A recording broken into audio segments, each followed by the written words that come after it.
और तो पहला प्रश्न सर एक सोशल मीडिया पे काफी ट्रैक्शन आ रहा था, तो प्रश्न के रूप में ही है, तो मैंने यहाँ पे लिबर्टी ली है सबसे पहले उस प्रश्न को लाने के लिए। इनफैक्ट एक बिजनेस स्कूल से भी काफी बच्चों ने प्रश्न भेजे थे कि railways is getting future ready, what do we mean by it sir?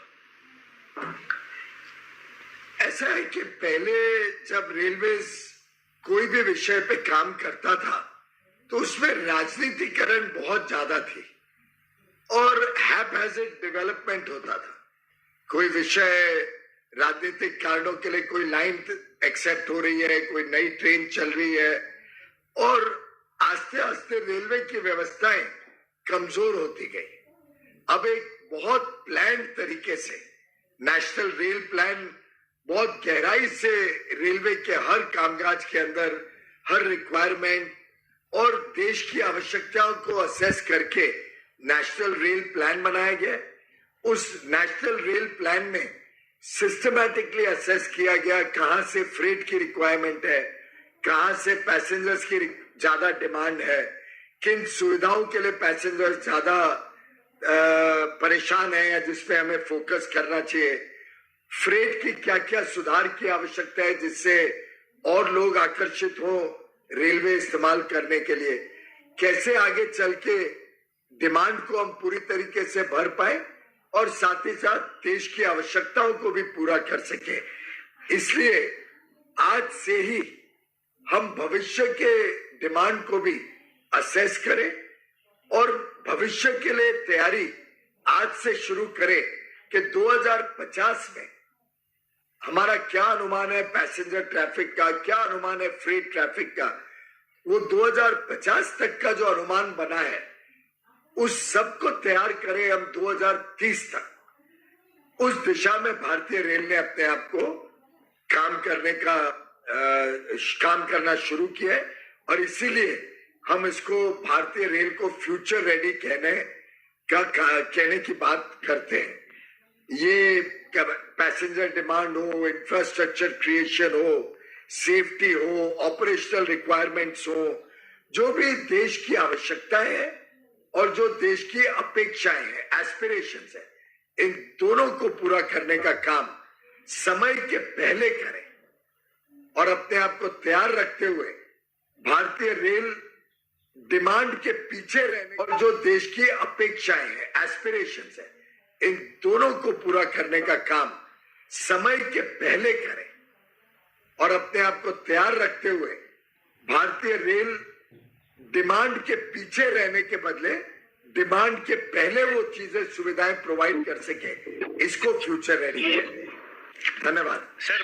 क्या है कि बहुत सारे प्रश्न कई लोगों ने पूछे हैं, मैं पत्रकार बंधुओं से भी बोलता हूं कि उनकी तरफ से मैं पूछ रहा हूं। पहला प्रश्न है प्राइवेट ट्रेन चलाने की योजना और स्टेशन रिडेवलपमेंट से आम आदमी को कितना फायदा होगा? ये सिद्धार्थ पूछ रहे हैं एडिटर न्यूज स्टेशन से और कई पत्रकार बंधुओं ने पूछा। सिद्धार्थ को जिसने पूछा उन्हीं को पूछने दीजिए।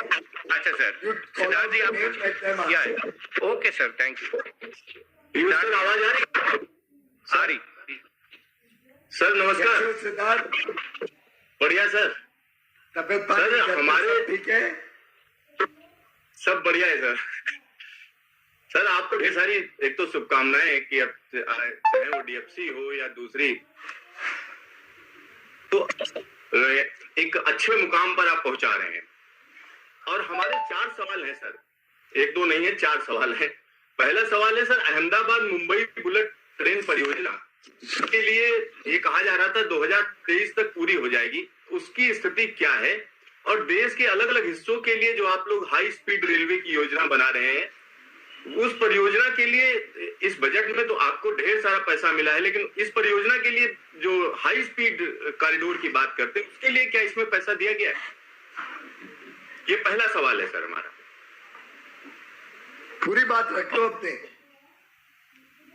जी सर, पूरी बात रख लो, फिर मैं एक साथ ही जवाब दूंगा बिकॉज मुझे पार्लियामेंट पहुंचना है। सर दूसरा सवाल है, zero based railway time table कब से लागू होगा और देश भर में सामान्य तरीके से पैसेंजर ट्रेनें कब से चलेंगी? और सर तीसरा हमारा सवाल है, प्राइवेट ट्रेन चलाने की योजना है आपकी और स्टेशन रिडेवलपमेंट से आम आदमी को कितना फायदा होगा? और क्या स्टेशन रिडेवलपमेंट के लिए रेल यात्रियों पर शुल्क लगाया जाएगा, कोई चार्ज लगेगा? और एक चौथा सवाल है, लास्ट है सर, भारतीय रेलवे की तरफ से देश का युवा रोजगार के लिए हमेशा देखता है। 2018 में जो सीटें घोषित हुई थी, जिसके लिए एग्जाम भी हो चुका है, उसकी अभी तक भर्ती पूरी नहीं हुई है। कब तक भर्ती पूरी होगी और आने वाले दिनों में भारतीय रेलवे कितने और लोगों के लिए रोजगार पैदा करेगी? सिद्धार्थ जी, आपने तो पूरी भारतीय रेल की एक प्रकार से रिपोर्ट कार्ड मांग लिया मेरे से। बुलेट ट्रेन 2023 में बनाने की हमारी बहुत तीव्र इच्छा थी, पर आप जानते हैं महाराष्ट्र में बहुत विलंब हुआ। अभी तक हमें जमीन मिलने में बहुत तकलीफ हो रही है। मैंने पीछे महाराष्ट्र के मुख्यमंत्री से भी बात की, अधिकारियों से तो लगातार बात चलती रहती है। अब क्योंकि वहां पे बहुत विलंब हो रहा था और उससे प्रोजेक्ट भी डिले हो रहा था, तो हमने फिर गुजरात साइड जो है वापी से आगे अहमदाबाद तक, उसके टेंडर्स देने का काम शुरू कर दिया है और अब उसमें जल्दी काम शुरू होगा। जैसे जैसे महाराष्ट्र में जमीन की और क्लैरिटी आएगी, तब इसका एंड डेट कंफर्म करने में हमें सुविधा होगी। अब मैं चाहूंगा कि आप सब जरा ये सवाल महाराष्ट्र में भी थोड़ा उठाएं कि कितना जल्दी हमें ये जमीन मिल सके, जिससे इस काम को होलिस्टिकली पूरे तरीके से हम आगे बढ़ा सके।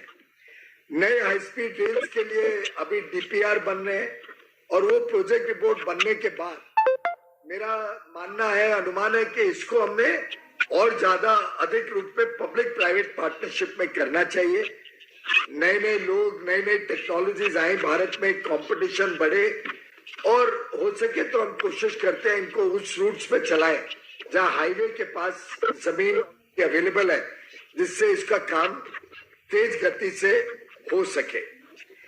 जीरो बेस टाइम टेबल पे अभी तक काम चल रहा है, पर चूंकि होम मिनिस्ट्री ने अभी तक भारतीय रेल को पूरी परवानगी नहीं दी है, कॉशियसली हम देख रहे हैं कि रेल वो माध्यम ना बने कि वापस कोविड स्प्रेड हो जाए देश में।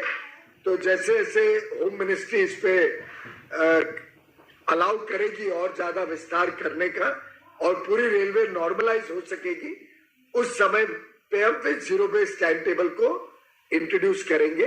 लेकिन उसके हिसाब से हम कोशिश कर रहे हैं कि मेंटेनेंस पार्ट्स बढ़े, फ्रेट के पार्ट्स बढ़े, फ्रेट भी टाइम टेबल फ्रेट ट्रेन हो, फ्रेट की स्पीड अब लगभग डबल हो गई है जैसा चेयरमैन ने अभी बताया। तो उसके जो जो लाभ है उसको हमने ऑलरेडी थोड़ा बहुत इम्प्लीमेंट करना शुरू किया है।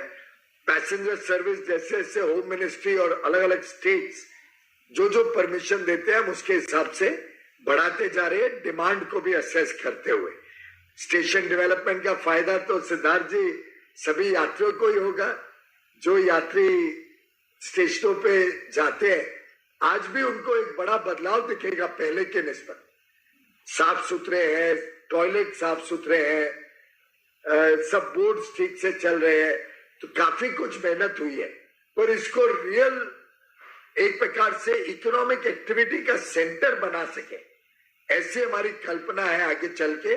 और इन स्टेशंस को उस लेवल तक लेके जाएंगे कि अपने आप में ये ट्रेन पैसेंजर्स की सुविधा तो देगा ही, लेकिन एक इकोनॉमिक हब भी बन जाएगा। मैं आपको बताना चाहूंगा, रायपुर में पीछे गया था आज से 1-1.5 साल पहले, रात का समय था, स्टेशन गया देखने कैसा है, साफ सुथरा है, प्रॉपर मेंटेन्ड है। आप हैरान हो जाओगे, मैंने सैकड़ों बच्चे, शायद 300-400 बच्चे वहां पढ़ते हुए देखे, क्योंकि वहां का वाईफाई इतना अच्छा था स्टेशन का। तो बच्चे वहां स्टेशन पे, लाइटिंग हमने एकदम जबरदस्त एलईडी लाइटिंग वगैरह कर रखी है, साफ सुथरा है, बैठने की सुविधाएं अच्छी है, वाईफाई बड़ा स्पीड, हाई स्पीड का इंटरनेट कनेक्शन। तो बच्चे आके वहां पे पढ़ रहे थे और मुझे बड़ा आनंद आया। और उसी के बाद हमने फिर देश भर में व्यापक रूप से वाईफाई का फैलाव करने का निर्णय लिया और आज लगभग 6000 स्टेशन पे वाईफाई उपलब्ध है। उसकी फाइनेंसिंग के अलग अलग मॉडल्स पे चर्चा चल रही है। जो जो निर्णय होंगे हम आपको समय समय पे बताते रहेंगे। और जो भर्ती का काम था वो प्रोसेस चल रहा है। कोविड के कारण पीछे 9-10 महीने उसमें थोड़ी रोक आ गई थी। दिसंबर से मुझे लगता है वो प्रोसेस हमने फिर से शुरू कर दिया है। तो जैसे जैसे आगे बढ़ेगा, टेस्ट एग्जाम होगा, वैसे वैसे भर्ती और होती रहेगी। भर्ती का मैंने कैलेंडर अनाउंस कर दिया है और कितनी भर्ती होगी वो तो पहले ही मैं अनाउंस कर चुका हूं। धन्यवाद। Thank you sir. धन्यवाद सर, सिद्धार्थ हम जी। लोग बढ़ते हैं, इससे आगे बढ़ते हैं सर। बंगाल से कुछ प्रश्न आ रहे हैं सर, और ये प्रोजेक्ट जो नेशनल लेवल पे आपने बताया बंगाल के बारे में, हमारे दिवेंदु जी हैं, वर्तमान अखबार से हैं सर, ये जानना चाहते हैं। और साथ ही ये प्रश्न TV9 बांग्ला सुरेशना जी, कृपया आपने माइक म्यूट कर लीजिए। दिवेंदु जी, आप अपना प्रश्न पूछिए। कृपया आप लोग अपने माइक म्यूट कर लीजिए please. Am I audible, sir? हाँ दिवेंदु, आप पूछिए। Ji, good afternoon, Minister sir. Good afternoon. Hello. Ji, my question is for Bengal, sir. That when Miss Mamata Banerjee was the railway minister, she announced many projects in Bengal. My question is, sir, what is the current status of that project, especially the budget allocation and like this? Thank you, sir. Dibendu Babu, I'm so happy you have asked this question because I'm happy to share with you that the allocation, budget allocation for West Bengal is the highest ever in the history of Indian Railways. 6,636 crore rupees are going to be spent in the year 2021-22 in West Bengal. It is 2.5 times the amount that was allotted to West Bengal during 2009 to 14. The average amount during 2009 to 14 has been increased to 2.5 times in the budgetary allocation for next year. In fact, it is even 26% more than last year and the highest ever in its history. West Bengal, we have 53 projects going on. But just as I explained earlier projects were announced without any clarity about resources or land or timeline.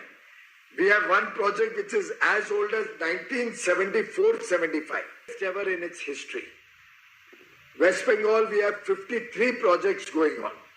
But just as I explained earlier projects were announced without any clarity about resources or land or timeline. We have one project which is as old as 1974-75, which is 45 years old. It must be more than the age of many of my media friends who are on this call today. 45-year-old project. It is still incomplete because land is not made available by the West Bengal government. First the left front government, now the Trinamool Congress government. We have been pleading with them to make land available so we can spend more money faster and complete the projects in West Bengal. There are a lot of local issues in West Bengal which hold back implementation of projects. Therefore, in almost 34 projects, only token allotment could be done. I would once again through you urge Mamata Didi and the government of West Bengal to give us availability of land so that all those projects which were announced in so many years can be speeded up and implemented. I would like to assure the people of West Bengal through you that there will be no shortage of funds at all for any project in West Bengal if land is available and local issues are resolved.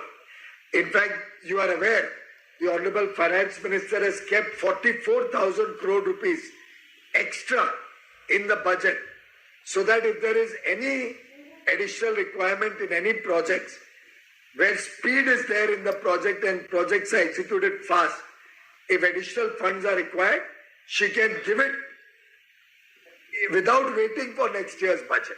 So I would urge West Bengal government to help us implement these projects faster, and we will have no shortage of funds ever to implement any project in West Bengal.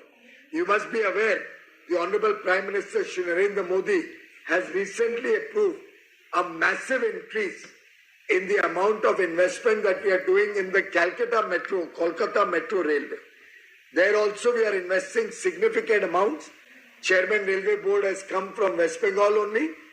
He will be able to share with you how in West Bengal we have been struggling to get land and how we are keen to expand and speed up the projects there. Chairman, would you like to supplement this? In West Bengal, sir, a large number of projects were held up and therefore we could not proceed very fast, but where land was made available, the projects went on very fast, sir, like the East-West Metro, which was inaugurated last year. Then we moved the East-West Metro corridor from Salt Lake Sector 5, we came to Phool Bagan, and now we are coming to Sialda, which will be linked with the Calcutta Suburban, which will be a very major step, sir. So, the Dakshineshwar project, which is almost complete, sir, of the metro. Then a number of electrification works and gauge conversion and doubling in Katwa Azimganj section and the North Bengal area. So, wherever the land availability was given by the government, the railways were very quick and we executed those works, because that is also that area near Raniganj and Bardhaman and all these areas is also our coal belt. So a lot of works were done, a lot of passenger amenities works were done in the stations like Sialda, where we have a VIP lounge, we have good waiting rooms, lifts and escalators were added at Bardhaman. Then we also added a restaurant on wheels, sir, which you are aware, sir, at Asansol. So a lot of works have also been done where we got support from the government there, sir. Yes, thank you, sir.